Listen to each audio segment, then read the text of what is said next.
चलो दोस्त, जय हिंद। Welcome back to my channel Shiksha Setu. शिक्षा सेतु के इस लेक्चर में आपका स्वागत है मेरे दोस्त। 1 मिनट में बेदोस्त वेट करना। चलिए, तो आज का लेक्चर आपको पता है क्लास 10 का भूगोल पढ़ने वाले हैं। क्योंकि आपको पता ही है जो सामाजिक विज्ञान जो आपको पढ़ना है, सामाजिक विज्ञान में आपको 4 5 बुक पढ़ना होता है।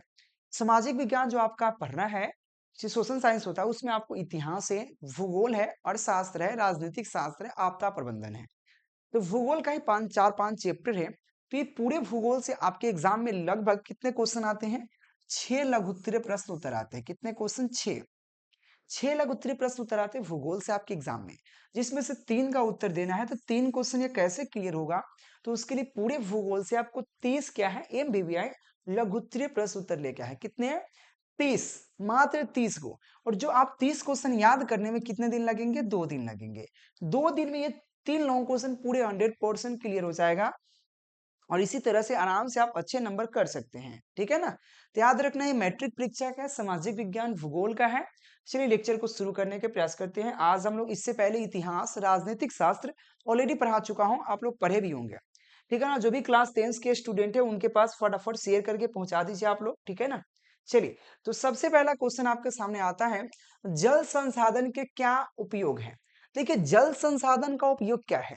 देखिए, जल संसाधन का उपयोग की बात करें तो आप पॉइंट वाइज लिख सकते हैं या ऐसे भी लिख सकते हैं। और यह क्वेश्चन ऑलरेडी आपको 2017-2019 के एग्जाम में पूछा गया है कि जल संसाधन होता क्या है।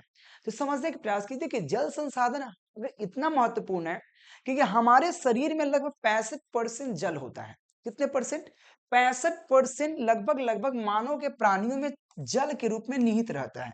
यहां तक पौधे की बात करें तो पौधे में एक ने 95%, कितने परसेंट? तो लगभग 95 यानी कि 95 से 99% तक जल को अंश रहता है। कोई कोई पौधा में तो 99% जल ही होता है, पानी ही होता है। ठीक है ना? तो याद रखिएगा मेरे दोस्त, कितने परसेंट जल होते हैं? तो लगभग 99%, यानी कि 65 से 99% जल रहता है पौधे में। ठीक है ना? और यहां तक हमारे पेयजल के रूप में घरेलू उपयोग में कार्य होता है। मल मूत्र में पेयजल का प्रयोग, जल का प्रयोग होता है, कि जल बहुत सारा है। चलिए पढ़ते हैं। तो जल की महत्ता को आप प्राचीन भारतीय ग्रंथों में जल ही जीवन के रूप में लिखा हुआ है। और आज हम पढ़ते हैं जल ही जीवन है। लेकिन जल ही जीवन कहां से उपयोग हुआ? तो जल ही जीवन जो है प्राचीन ग्रंथों में लिखा हुआ जल ही जीवन है। क्या है? जल ही जीवन है। तो याद रखना, जल की महत्ता को प्राचीन भारतीय ग्रंथों में जल ही जीवन है कहकर निरूपित किया गया है। जल ही जीवन है कहकर निरूपित किया गया है। प्राणियों में 65% तथा पौधे में 65 से 99% क्या है? जलीय अंश विद्यमान होता है। पेय पेयजल घरेलू कार्य, सिंचाई, उद्योग, आप जन स्वच्छता, जन स्वच्छता, स्वच्छता ये तथा मल मूत्र विसर्जन कार्यों में हम जल संसाधन का प्रयोग करते हैं। तो आप इसको पॉइंट वाइज लिख सकते हैं। पॉइंट वाइज लिखने के लिए सिंपल है, जल के महत्ता को प्राचीन भारतीय ग्रंथों में जल ही जीवन कहकर निरूपित किया गया है। नंबर 1 में प्राणियों में 65% जल होते हैं, पौधे में 65 से 99% जल होते हैं, विद्यमान रहते हैं। पेयजल में, घरेलू कार्य में, सिंचाई में, उद्योग में, स्वच्छता में, स्वच्छता में, मल मूत्र विसर्जन में जल का प्रयोग किया जाता है। ये बिल्कुल है जल संसाधन का उपयोग, या जल संसाधन किस तरह से उपयोग होते हैं। ठीक है ना? अगले क्वेश्चन आपके सामने इस तरह से है, भारतीय नदियों के प्रदूषित के कारणों का वर्णन करें। भारतीय नदी प्रदूषण क्यों हो रहा है, इसका कारण बताइए। और ये क्वेश्चन देख सकते हैं 2020 और 2021 के एग्जाम में पूछा गया है, भारतीय नदी प्रदूषित क्यों हो रहे हैं। देखिए, भारत में प्रायः नगर एवं कल कारखाने नदियों के किनारे अवस्थित होता है। देखिए, भारत में अधिकतम जो कल कारखाने हैं, जो बड़े बड़े फैक्ट्रियां हैं, बड़े बड़े उद्योग है, नदी के किनारे ही रहता है, ताकि उससे जो निकलने वाले कचरा है वह नदी में प्रवाहित की जा सके। नदी में उसको प्रवाहित कर दी जाती है, जिससे नदी क्या होते हैं? गंदे हो जाते हैं। यहाँ तक बड़े बड़े शहर जो हैं वो नदी के किनारे बसा हुआ है। जैसे कोलकाता बात करें, हुगली नदी। आपको दिल्ली बात करें तो आपको पता है यमुना नदी। उसी तरह से पटना बात करें तो गंगा नदी। मतलब सब किनारे क्या है? आप मुजफ्फरपुर बात करें तो बूढ़ी गंडक, मतलब सब नदी के किनारे ही बसा है। और जितने शहर में जो नली के माध्यम से कचरा जाते हैं नदी में प्रवाहित कर दी जाती है, जिससे क्या हो रही है, तो याद रखना भारत में प्राय नगर, नगर मतलब शहर, कल कारखाने नदी के किनारे अवस्थित है। इन नगरों के लोग मल मूत्र और जो नगर शहर के लोग हैं, इन नगर के लोग मल मूत्र एवं कल कारखाने या यहाँ पे कारखाने के कचरों को नदियों में क्या करते हैं, गिरा दिया जाता है। समझते हैं, अभी जस्ट बताया मैंने, कल कारखाने से निकलने वाले कचरे को नदी में प्रवाहित कर देते हैं। और नगर जो शहर के जो नाले उले होते हैं उसको नदी में प्रवाहित कर देते हैं। तो ये कहा गया इन नगरों के लोग मल मूत्र कारखाने के कचरे को क्या करते हैं, नदियों में प्रवाहित कर देते हैं। पुनः कृषि में प्रयुक्त रसायन, कृषि में प्रयुक्त रसायन से भी क्या होता है, जैसे कृषि में बहुत तरह रसायन होता है। हम क्या करेंगे, हम पेड़ पर क्या करेंगे, हमें खाद छीट देंगे और खादवा क्या होगा, वर्षा होगा, वर्षा पानी का नदी में बह गया, जाओ, तो ये प्रभावित करता है। तो पुनः कृषि में प्रयुक्त रसायन उर्वरक कीटनाशक, कीटनाशक से कीटनाशक के जल में वहां पे मिल जाने के कारण भी नदियां प्रदूषित हो रहा है। और क्या करता है, जब जैसे कि छिड़काव किए कोई पौधे पर दवाइयों कीटनाशक के रूप में, पौधा कल पानी हो गया, पानी हो गया तो क्या होगा, दहा जाएगा, तो पानी मिल जाएगा, पानी कहाँ बह के जाएगा, नदी में, नहर में जाएगा, जिससे क्या होगा, नदी नहर दूषित होगा। तो समझ में आ गया कि भारत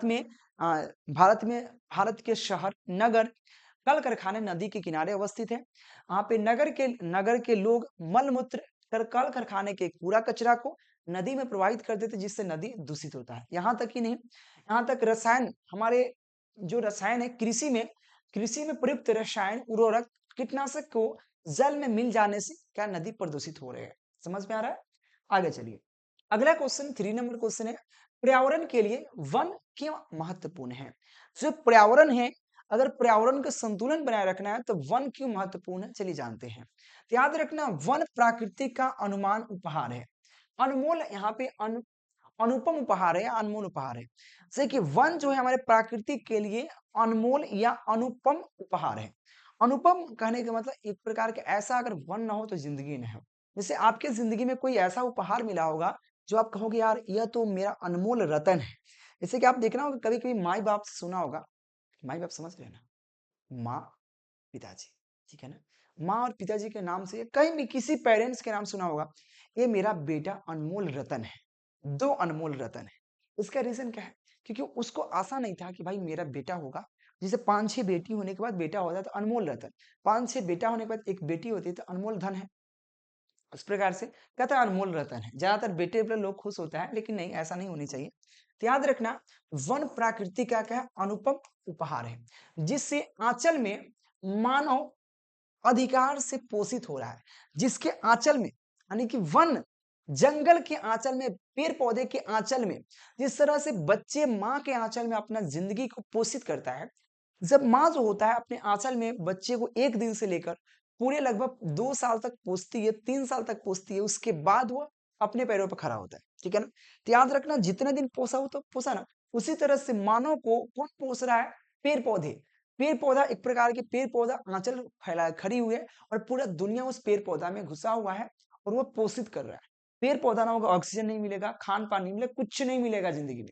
तो याद रखना, वन प्रकृति का अनुपम उपहार है, जिसके आंचल में मानव क्या हो रही है, अधिकार से पोषित हो रहा है। पोषित मतलब पोषण, पोषित होता है ना, पाल पोष के बड़ा करना, पोषित हो रहा है।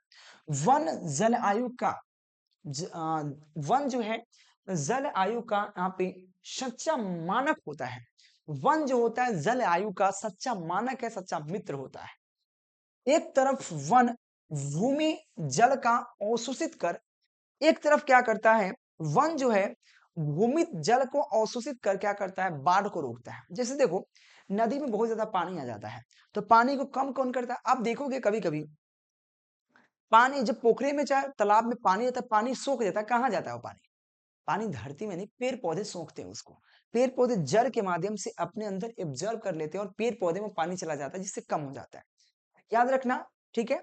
तो ये कहा गया, एक तरफ वन भूमि जल का अवशोषित कर बाढ़ के खतरे को रोकती है।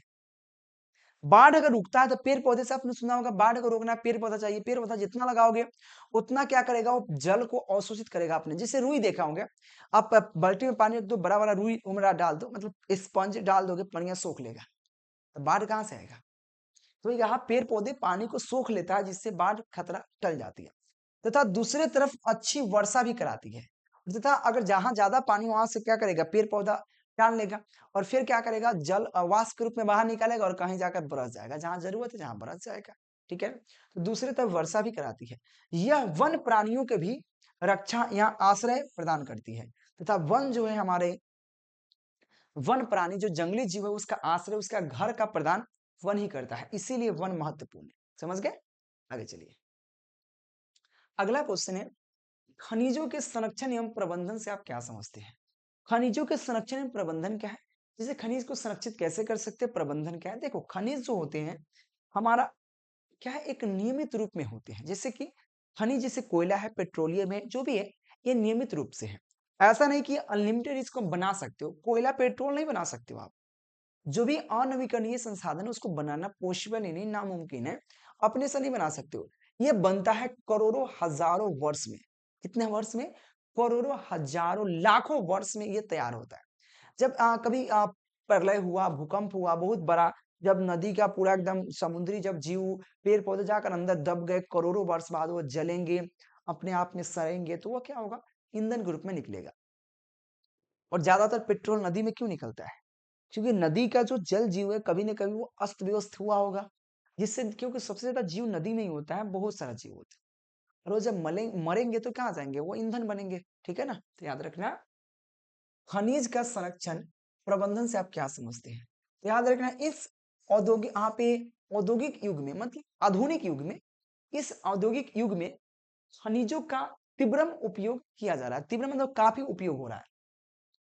इस आधुनिक युग में खनिज का काफी उपयोग हो रहा है, तीव्र से उपयोग हो रहा है। ठीक है, हो रहा है, जिससे यहाँ पे विदोहन, विदोहन मतलब विलुप्त, विदोहन मतलब विलुप्त यानी कि खत्म, जिससे विदोहन की समस्या पैदा कर दी है। देखो, इस आधुनिक युग में खनिजों का काफी तीव्र से उपयोग की जा रही है, जिससे विदोहन मतलब समाप्त, खत्म। ठीक है ना, विदोहन की समस्या पैदा कर दी है। खनिज अनवीकरणीय संसाधन है, आपको पता है, अनवीकरणीय संसाधन है, जिसके निर्माण में लाखों वर्ष लगते हैं, लाखों वर्ष लगते हैं। अतः इसके भंडार को सुरक्षित रखना जरूरी है। भंडार को सुरक्षित रखने की प्रक्रिया संरक्षण कहलाता है। और इसकी भंडार को, जैसे कोयला पेट्रोलियम को सुरक्षित रखना हमारा जिम्मेदारी है, और इसको संरक्षण कहते हैं। संरक्षण के उद्देश्य के, संरक्षण के उद्देश्य से निर्मित कार्यक्रम या कार्य के रूप को प्रबंधन कहते हैं। याद रखना, संरक्षण के उद्देश्य को निर्मित कार्य के रूप में रेखा को प्रबंधन कहते हैं, और बिना प्रबंधन के संरक्षण संभव नहीं है। तो समझ में आया चीज, बहुत इजी है। अगले चलिए, अगला क्वेश्चन है, सौर ऊर्जा का उत्पादन कैसे होता है? यह क्वेश्चन 2015, 2020, 2023 के एग्जाम में पूछा गया है कि सौर ऊर्जा का उत्पादन कैसे होता है। तो सौर ऊर्जा का उत्पादन सिंपल है। सूर्य ऊर्जा क्या करता है, सोलर सोलर पड़ता है, उसको विद्युत में कन्वर्ट कर देता है। क्या करता है? सूर्य के विकिरण की शक्ति का प्रयोग कर, सूर्य के विकिरण के शक्ति का प्रयोग या उपयोग करके क्या करता है, सौर ऊर्जा उत्पन्न की जाती है। विकिरण, जो सूर्य से विकिरण जो प्राप्त होती है उसका उपयोग करके सौर ऊर्जा कन्वर्ट की जाती है, प्राप्त की जाती है, जिससे हीटर, हीटर यहाँ पे कूलर, पंखे, लाइट, टेलीविजन आदि को उपकरण चलाए जाते हैं। सौर सेल से हम बहुत सारे उपकरण चला सकते हैं। तो याद रखना, सूर्य के विकिरण की शक्ति का उपयोग करके सौर ऊर्जा प्राप्त या उत्पन्न की जाती है, जिससे हीटर, कूलर, पंखे, यहाँ पे लाइट, टेलीफोन, बिजली, बहुत सारे टीवी, जो भी है सब चीज चलाए जाते हैं। ठीक है ना, तो ये हमारा क्या है, सौर ऊर्जा का उपयोग है, जो आपके जीवन में काफी महत्वपूर्ण है। ये क्वेश्चन 2015 और 20 के एग्जाम में पूछा गया, इंपॉर्टेंट है मेरे दोस्त, ध्यान रखिएगा। तो फटाफट एक बार शेयर कीजिए मेरे दोस्त, और बहुत इंपॉर्टेंट क्वेश्चन थे। मैं थोड़ा इसमें और आगे चलता हूँ, ठीक है ना, थोड़ा फटाफट खत्म कर देता हूँ, ज्यादा है नहीं। अगला क्वेश्चन है, पेट्रोल से किन किन वस्तुओं का निर्माण होता है? तो पेट्रोल से किन किन वस्तुओं का, पेट्रोलियम, पेट्रोलियम, पेट्रोलियम देखना, आपने बड़े बड़े, आपने सुना होगा मुंबई में, ठीक है ना, डिगबोई, डिगबोई में बहुत बड़े कारखाने हैं जिससे पेट्रोल निकलता है। तो पेट्रोलियम से क्या निकल सकते हैं? तो पेट्रोलियम से गैस, यहाँ पे गैसोलीन, डीजल, यहाँ पे किरोसिन तेल, यहाँ पे ग्रीस, जिसको ग्रीस कहते हैं, जिसको हम स्नेह कहते हैं, पेट्रोल, कृत्रिम रेशा, कीटनाशक एवं अन्य दवाइयां, साबुन, प्लास्टिक, ये सब वस्तु हमारे पेट्रोलियम से निकाले जाते हैं। जब पेट्रोलियम से कोई वस्तु निकलते हैं पृथ्वी के खनन से, तो उसमें एक कोई शुद्ध वस्तु नहीं। आपने सुना होगा पेट्रोल निकल रहा है, डीजल निकल रहा है, भाई निकलता तो सही है, लेकिन इतने मात्रा में एक साथ सब मिला हुआ रहता है, सबको अलग करना पड़ता है। तो इसमें से 5 चीज लिखना। सबसे पहले गैस ली, gasoline, diesel, petrol, petrol, grease, आप एक कृत्रिम कीटनाशक, दवाइयाँ, साबुन, प्लास्टिक, ये निकलते हैं। आराम से लिख सकते हो 5 को इसमें। आगे चलिए। अगले क्वेश्चन है, भारत के किन्हीं 2 रोपण फसल, ऐसे फसल बताओ जो रोप कर उगाए जाते हैं। जैसे धान हुआ, धान को हम लोग रोपते हैं, वर्षा होता है तो बिया को उखाड़ कर रोप देते हैं। उसका राई हुआ, राई जानते हैं, जो हम लोग आपने सुना होगा, राई जिसको हम लोग क्या कहते हैं, रागी जो हम लोग कहते हैं, अ, क्या बोलते हैं उसको, मरुआ। मरुआ जानते हैं, मरुआ की रोटी आपने खाया होगा। मरुआ पहले के लोग कहता था मरुआ की रोटी खा लिया। तो मरुआ यही होता है, हाँ चावल बनता है इसका, चावल मरुआ का चावल बनता है जिसको हम रागी कहते हैं, ठीक है ना। तो ये रोप कर उगाए जाते हैं। तो याद रखना, भारत में 2 रोपण फसल निम्नलिखित है, धान है, रागी है। और रोपण फसल में गन्ना, गन्ना भी लिख सकते हैं, जो गन्ना को भी रोपा जाता है। बहुत सारा ऐसे फसल है जिसको रोप कर उगाए जाते हैं। गोभी है, जो गोभी ऐसे फसल की बात है, सब्जी की बात नहीं कर रहा, को फसल की बात है। तो जो रोपण फसल है, ठीक है ना, तो रोपण फसल में बहुत सारा, आलू भी रोपण फसल है, तो आप आलू भी लिख सकते हैं, ठीक है ना। गन्ना भी गन्ना है, आलू है, ये सब क्या रोपण फसल है। अगला क्वेश्चन है, वायु परिवहन के किन्हीं 2 प्रमुख विशेषताओं को लिखें। वायु परिवहन, देखो वायु परिवहन जो होता है, जो वायु परिवहन मतलब जो है, मतलब वायु के माध्यम से चलता है, से एक होता है स्थल परिवर्तन, स्थल परिवहन होता है, एक होता है जल परिवहन, एक होता है वायु परिवहन। स्थल परिवहन रेल है, कार, बस, ट्रेन, ये सब क्या है, वायु हमारा स्थल परिवर्तन है, जिससे मतलब हमारे जो रास्ते पे चलते हैं, ठीक है ना। साथ में हम जल परिवहन, मतलब जो हमारे बड़े-बड़े कंटेनर जहाज होते हैं, एक देश से दूसरे देश में जल के माध्यम से जाते हैं। होता है एक वायु परिवहन, जिससे कि हेलीकॉप्टर हुआ, जहाज हुआ, प्लेन हुआ, इससे क्या है, बहुत आसानी से जा सकते हैं। तो इससे फायदा क्या है वायु परिवहन से? वायु परिवहन इसलिए फायदा है क्योंकि समय से पहले पहुंचा देता है, जिससे समय का बचत होता है। सबसे पहला है, समय से कहीं भी जाना है, समय से पहले पहुंचा देगा, 1 घंटे 2 घंटे में, जहां 20 घंटे लगने जहां 1 घंटे में पहुंचा देगा। जिससे क्या हो जाता है, आपकी समय की बचत हो जाती है। पहला पॉइंट क्या होगा, वायु परिवहन यातायात का सबसे तेज साधन है, सबसे तेज साधन है, जिससे जिससे क्या है, समय की बहुत बचत होती है, जिससे समय की बहुत बचत होती है, ठीक है, सबसे पहला पॉइंट। सेकेंड पॉइंट क्या हो जाएगा कि वायु परिवहन से ऐसे क्षेत्र में भी जाया जा सकता है जहां पे हम लोग वायु स्थल परिवर्तन, जहां पर रेल मार्ग नहीं है, जहां पे रोड सड़क नहीं है, वहां पे नदियों, नहर, पहाड़ों पे भी जाने के लिए हम लोग इसका प्रयोग कर सकते हैं। लेकिन गाड़ी को जान नहीं जा सकता है, तो याद रखना इसका प्रयोग कहाँ कर सकते हैं। इससे दुर्गम भूभाग जैसे यहाँ पे ऊंचे पहाड़, यहाँ पे सुनसान मरुस्थल, घने जंगल तथा विस्तृत गहरे सागरों को बहुत आसानी से पार किया जा सकता है। जिससे कि हमको समुद्र पार करना है, जहाँ पे पुल पुलिया के व्यवस्था नहीं है, जहाँ पे आप लोग ये थी नाव भी नहीं चल सकता, तो इसका प्रयोग कर सकते हैं। जंगल है, बहुत भारी जंगल है, जहाँ रास्ता नहीं है, तो इसका प्रयोग करके चल सकते हैं। तो यह उसकी प्रयोग है जिसके हम माध्यम से जा सकते हैं आसानी से। अगले क्वेश्चन 9 नंबर क्वेश्चन है, वन जीवों के ह्रास के उत्तरदायियों का 4 प्रमुख कारण बताएं। जो वन जीवों का ह्रास का मुख्य कारण क्या है? जैसे वन जो जंगली जीव है उसका खत्म हो रहा है धीरे धीरे, इसका कारण क्या है? तो सबसे पहले जंगलों की कटाई, जिससे क्या हो रही है, उनके आश्रय का कम मिल रहा है। जैसे जंगल कटाई हो रही है, जंगल कटाई होगा तो वो रहेंगे कहाँ, रहेंगे साथ में उसकी शिकार करना, अधिक से अधिक शिकार कर लेना। जंगल की कटाई करेंगे तो वो रहेंगे कहाँ, तो इधर उधर बौआएंगे तो शिकारी मार देगा उसको। दूसरा का कारण, तीसरा का कारण क्या, चलो देखते हैं। मतलब बहुत सारा कारण है, अपने तरीका से लिख सकते हैं। तो पहला है, वन प्रदेशों को काटने के कारण, वन प्रदेशों को काटने के कारण लगातार छोटे होते जाने, और जंगल जब छोटे होते हैं तो वन जीवों के वहां पे क्या है, क्या हो जाता है, आवास, जो आवास होता है ना, जो आश्रय होता है, घर होता है, छोटा हो जाता है, जिससे वो बौआने लगते हैं। साथ में वन जीवों का लगातार शिकार होना। थर्ड पॉइंट है, कृषि से, हाँ एक और चीज हो सकता है, जिससे कृषि में हम लोग दवाई का छिड़काव करते हैं, छिड़काव कर देंगे और बेसिकली उसका वो परिबंधन नहीं करेंगे, उसका घेरघार नहीं करेंगे, और कोई जीव, जंगली जीव आएगा उसको खा लेगा, बस मर जाएगा।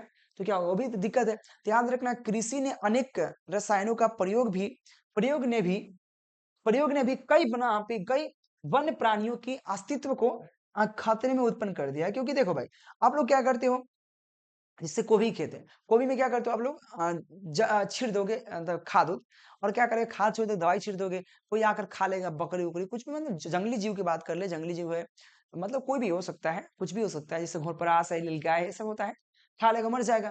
तो याद रखना, कृषि ने अनेक रसायनों का प्रयोग भी की है, जिससे क्या वन प्राणियों के खतरे में डाल दिया है। ठीक है, सेकेंड यहाँ पे प्रदूषण के कारण भी वन एवं वनस्पति का ह्रास हुआ है। प्रदूषण के कारण जिससे वनों की कटाई हुई है, जिससे पॉल्यूशन के कारण ही वन जीवों का ह्रास हुआ है। ठीक है ना, यह कारण है जिससे वन जीव हमारे मर रहे हैं और विलुप्त हो रहे हैं। ये क्वेश्चन 14, 19, 20 और 22 एग्जाम पूछा गया इंपोर्टेंट क्वेश्चन है। और क्लास 10 के स्टूडेंटों के लिए ऑफर एक मेरे दोस्त मात्र 199 का है। क्रैश कोर्स है लेना, जिससे आराम से 400 प्लस कर सकते हो। अगर इतना करना है, 400 प्लस करना है, 450 प्लस करना है, तो उनके लिए मेरे दोस्त इंपॉर्टेंट क्वेश्चन का एक नोट्स तैयार किया गया है, जिसे कुछ पढ़ने की जरूरत नहीं है, मत रियल लेना है और पढ़ लेना। मात्र 199 का है। नंबर दिख रहा है, कंटेक्ट जरूर कीजिएगा। अगले क्वेश्चन है, झारखंड के मुख्य लौह अयस्क खनन केंद्रों का नाम बताइए। जैसे झारखंड में बहुत सारा लौह अयस्क के क्या केंद्र है, इसका नाम बताना है, तो बताइए। तो सबसे पहला झारखंड के प्रमुख लौह अयस्क का नाम खनन के केंद्र का केंद्र कौन है, यहाँ पे याद रखना। पहला है आपका जमादा। जमादा जमाता यहाँ पे क्या है, जमादा दुआ। जमादा दुआ पहला। उसके बाद यहाँ पे मतलब एक दो का नाम लिख देना है। साथ यहाँ पे नुआमुंडी। नुआमुंडी नुआमुंडी भी एक है जगह, जो आपकी जगह कहाँ पे है, झारखंड में। उसका यहाँ पे किरुबुड़ी। क्या है, किरुबुड़ी। ये तीन है। यहाँ पे जमादा, जमादा गुआ, नुआ मुंडा, किरीबुड़ी आदि सब का है, जहां पे लौ अयस्क निकलते हैं झारखंड में। तो ये तीन याद है, जिसमें से दो भी लिखोगे 2 मार्क्स मिल जाएंगे। ये भी क्वेश्चन 2019 के एग्जाम में पूछा गया है। तो यहाँ पे 10 क्वेश्चन क्लियर हुआ, 30 क्वेश्चन पढ़ाएंगे, जिसमें से 20 क्वेश्चन बच रहा है। तो नेक्स्ट लेक्चर में लेके आएंगे 10-10 क्वेश्चन के माध्यम से। और ये सब का नोट्स रेडी है, चाहे ऑब्जेक्टिव क्वेश्चन हो, चाहे लघुत्तरीय प्रश्न हो, चाहे दीर्घोत्तरीय प्रश्न हो, चाहे मैथ हो, चाहे साइंस हो, चाहे सोशल साइंस हो, चाहे हिंदी हो, चाहे संस्कृत हो, सबका मिलेगा। नंबर दिख रहा है, कंटेक्ट जरूर करना मेरे दोस्त, ऑल सब्जेक्ट के लिए। और शिक्षा सेतु यूट्यूब चैनल को सब्सक्राइब करना है, टेलीग्राम ज्वाइन करना है, ताकि आपको हर डेली क्लास मिलता रहे शाम को 4 बजे। शिक्षा शिक्षा 1 मिनट।